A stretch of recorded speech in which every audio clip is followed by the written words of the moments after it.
Hoover, people across the country still trying to wrap their heads around the shootings in El Paso and Dayton and how to stop another mass shooting.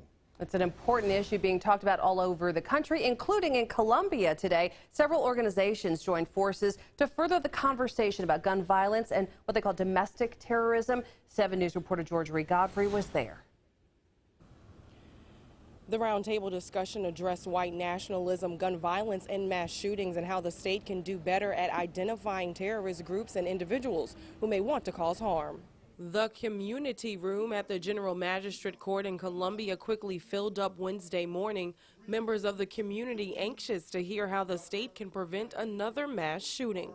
It was very, very hurtful. It brought back the memory of the 9 people in the church, because I was called within 45 minutes of that incident by the mayor of Charleston. The panel, made up of lawmakers, law enforcement, and community activists, discussed gun reform. Within 40 seconds in Ohio, we had 26 people injured, 9 people dead. Not just in relation to mass shootings, but also for everyday gun violence. Poverty is the greatest, most pervasive, deepest, and incalcitrant form of violence in this society.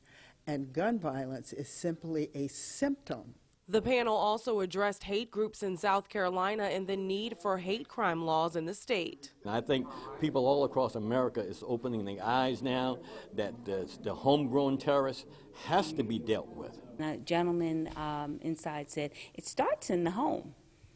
And until we can actually get in the homes and change that, we're not going to be able to change that. Federal hate crime laws carry certain criteria and do not apply to juveniles.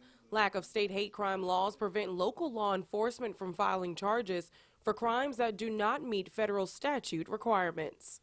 Lawmakers returned to the State House in January, but there's already pressure on the General Assembly to pass laws that would enhance background checks, limit access to high-powered firearms, and define hate crimes in the state. In Columbia, George Godfrey, 7 News. The Southern Poverty Law Center says it tracked 17 hate groups in South Carolina last year.